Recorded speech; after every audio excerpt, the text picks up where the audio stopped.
To share one moon. Today is Chinese Mid-Autumn Festival, or Moon Festival.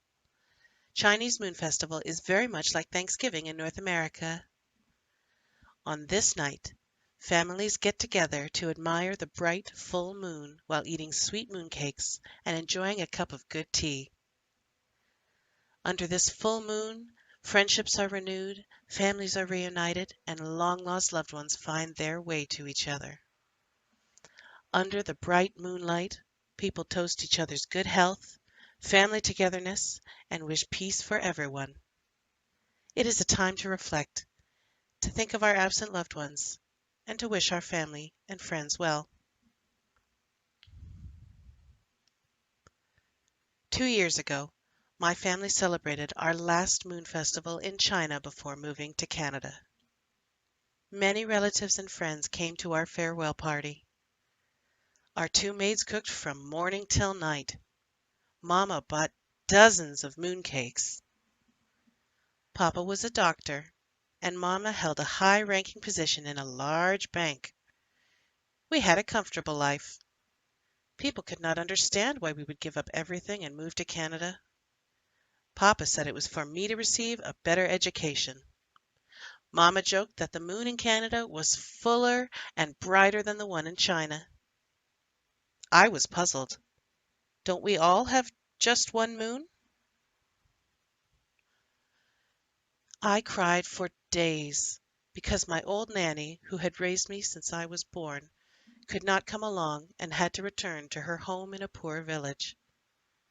The night before my nanny's departure, she pointed at the full mid-autumn moon and told me, "Niu, which is Chinese Mandarin for girl, just look at that big round moon. The full moon symbolizes unity. An ancient poet once pointed out that we are all under the same moon, even though thousands of miles apart. Tonight, all loved ones are thinking of each other, no matter how far apart they are. I want you to remember that I will always be thinking of you." My family, Mama, Papa, Nai, Papa's mama, and I landed in Toronto. Papa's older brother, Uncle Lin, picked us up at the airport. We would stay at his house until we could find a place of our very own. Uncle Lin came to Canada 15 years ago. He loves Canada very much. For the first few days, Uncle Lin took us around and showed us many wonderful sights. He took care to point out everything he was proud of. Government officials were humble and courteous. Libraries and schools were free. Children of many races played happily together. People were well-mannered. The streets were clean. The traffic was orderly. Even the police were kind, friendly, and helpful. My parents were very happy. They said they had found heaven on earth. With excitement and hope, we looked forward to our new lives in Canada. Uncle Lin suggested that in order to save money, we rent a small 2-bedroom basement apartment for the time being. Nai and I would share the smaller bedroom. Papa said, "We will buy a large house after I find a good job. It won't be long." But Uncle Lin said, "It may take longer than you think." It was Mid-Autumn Festival again, our first Chinese Moon Festival in Canada. The full moon was hanging over the east horizon. It was extremely large and bright, so beautiful and so close by. It made me want to cry because I missed my nanny. Nai was homesick too. She missed all our relatives and friends in China. I told Nai about the ancient poet and his words. Nai in turn told me an old Chinese story about the moon lady, Chang'er. Once upon a time, there were 10 suns, taking turns circling around the earth. One day, the 10 suns decided to be mischievous, and they all showed up at once. The earth became as hot as an oven. The crops started to wither up, and the livestock were dying of thirst.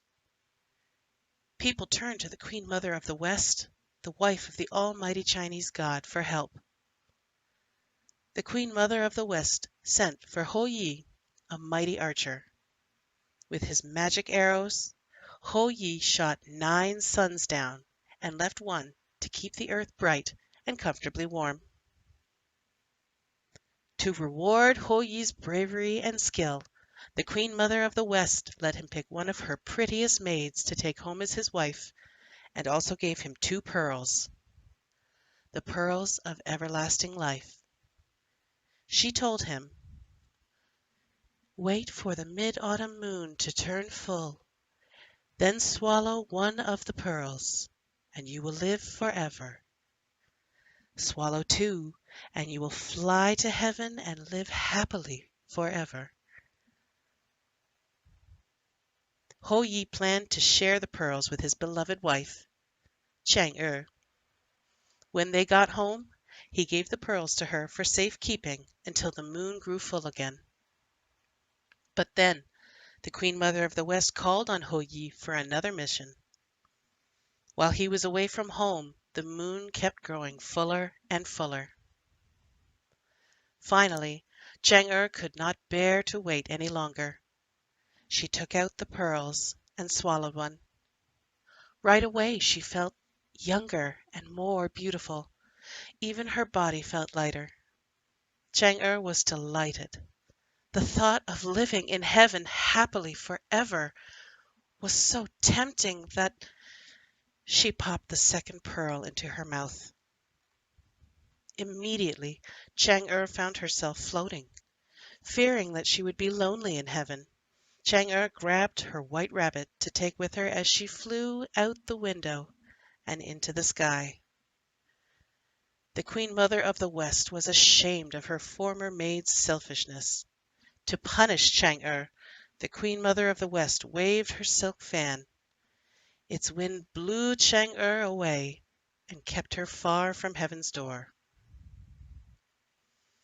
Chang'er flew and flew until finally she landed on the cold moon. There she lived alone in regret, with only her white rabbit for company. Chang'er wanted very much to return to earth and her husband, so she picked some white cassia flowers and gave a pestle and a mortar to the rabbit to pound them into a pearl-like homecoming pill. Nai pointed at the bright moon and said, "Tonight, if you look up at the moon when it is full, you can still see Chang'er, her long gown, floating in the wind, and by her side the white rabbit pounding away." It was a sad story. I prefer stories with happy endings. Poor Chang'er! I looked up at the moon. I could vaguely see a figure and another white spot that could be the rabbit. As I stared up at the moon, I could almost see the figure moving. Will the moon lady ever get to come down from the moon? I wish she could return home to her husband, or better still, that she had never left him in the first place. The moon in Canada is fuller and brighter than the one in China, after all. Papa said it was because of the cleaner air. This time, Mama did not make another joke about it. Our first Chinese Moon Festival in Canada was quiet. There were no relatives or friends around to share it with, and no family celebrations. We were all too busy working and studying to even remember this traditional occasion. Only Nai did not forget. Nai reminded Mama to buy some mooncakes. To Nai's dismay, though, Mama only bought 2 mooncakes for the 4 of us to share. "Mooncakes in Canada are too sweet," Mama explained. "Or too expensive," said Nai under her breath, to point out the truth behind Mama's excuse. The money we had brought with us was about to run out. Mama could not find a high-ranking position in a bank. She went back to school to improve her English. Papa, even though he spoke good English, could not be a doctor again because he had not been trained in Canada. To keep our family fed, he had to take a job in a small factory making muffins. Uncle Lin said it was a labor job. The word labor sounds very close to the Mandarin words labor, meaning to tire the neck. Nanai was unhappy. Can't you find a job that does not labor? You are not fit for physical work. Why do you have to work in a factory and make mafan? In Mandarin, mafan means trouble. Nanai's mix-up made Papa and me laugh, but Mama weep. Mama went into her room and shut the door. Another year in Canada has slipped away. Many things have happened. Nanai did not like living in a basement, so we rented a small house. Mama went back to China to her high-ranking position shortly after the last Mid-Autumn Festival. Nanai became sick and stayed in a hospital for 2 weeks. She was deeply touched by her experience. Canadian doctors and nurses took good care of me, just like my own sons and daughters, she exclaimed, and told Dad, when you become a Canadian doctor, you will have to be like that. Papa started to volunteer at a hospital on weekends and attend school at night. He was determined to become a doctor again in Canada. We all missed Mama and hoped she would return to us soon. Our house seems empty and lacking warmth without Mama. The weather is cool. The air is crisp and fresh. Tonight the moon seems even fuller and brighter than our first Canadian mid-autumn moon. But Papa and Nanai do not seem to notice it. I do not want to mention anything either, for fear of stirring up sad feelings. Papa has bought 2 mooncakes. Nanai can only eat a little and shares one with me. Canadian mooncakes are too sweet, Nanai says. I know she's thinking of Mama. Papa eats half of his mooncake quietly and puts the other half away. At night, while Papa and Nanai are asleep, I sit by the window, looking up at the bright, full moon. I am thinking of Mama and my Nanny, and wondering if they are looking up now and sharing the same moon with me. The ancient poet and his words occur to me again, which also reminds me of Nanai's story about the moon lady, Chang'er. A small piece of passing cloud wafts across the moon. Is the figure in the moon moving? I'm sure it is. I imagine the moon lady floating down from the moon, drifting right through my open window, and suddenly changing into Mama. Have you eaten up my share of mooncake too? She'd ask. Aha! Maybe that is why Papa has saved the other half of his mooncake. I miss Mama very much, especially tonight. I wonder if she will ever come back to us. She must be very lonely now. Does she know of the ancient Chinese poet and his words? Has Nanai ever told Mama the story of Chang'er? Does Mama miss us tonight?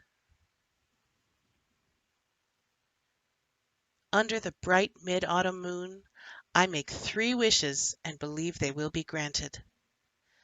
I wish that this full moon has the magic power to hold families together. I wish that the moon lady will eventually return to her husband, who is still awaiting her on earth. And I wish that all loved ones, no matter where they are, will look up at this full moon tonight and think of each other with a tender heart. The end. Yes, that story was written by me. I have written a lot of stories for children. They're in English and some of them are in Chinese as well. Anyway, there's a whole list of them. Hello, my name is Robin Wang. I'm a teacher and a children's book author. I come from Toronto, Canada. I love creative writing, teaching languages, and developing teaching materials for teachers and parents. This platform is just ideal for me to share my passion with children's book writers, parents, and the teachers. If you like the content that I share with you here, please give me a like and subscribe to stay tuned for my new video updates. Thank you very much for coming and watching. I will see you in the next episode.